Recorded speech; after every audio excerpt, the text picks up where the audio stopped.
আজ রবিবারের ভোর, এখনও ঘড়িতে 5টা বাজেনি। নিয়ম করে দিনের প্রথম কিছু খাওয়াটা আমি প্রাকৃতিক কিছু দিয়েই শুরু করি। সুস্থ থেকে নিজের কাজ নিজের হাতে করার আনন্দটাই অন্যরকম।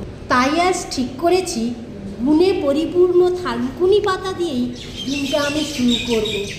এই পাতার যে কত গুণ!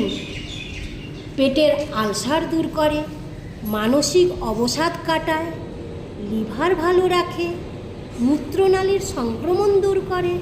যাদের ঘুমের সমস্যা আছে তাদের তো এটা খুবই উপকার করবে। আমি তো নিয়ম করে 7 দিনে 7টা ঠিক করেই রাখি, কখন কোন পাতাটা প্রকৃতি থেকে তুলে নিয়ে আমি আমার স্বাস্থ্যের জন্য ঠিক করে নেব। করোনা ভাইরাস আমাকে এই সব শিক্ষা কিন্তু দিয়ে গেছে। আমি এইগুলো ওই সময় থেকেই শুরু করে নিয়েছি।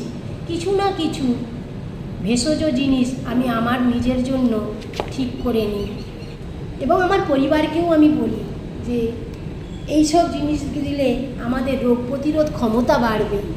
আমরা সুস্থ হাতে সুস্থ মনে তার নিজের কাজটা নিজে করতে পারবো। যাই হোক, পাতাগুলো একটু ভালো করে ধুয়ে নিয়েছি। 5 থেকে 6টা পাতা আমি চিবিয়ে চিবিয়ে অনেক সময় ধরে চিবিয়ে খেয়ে নেব।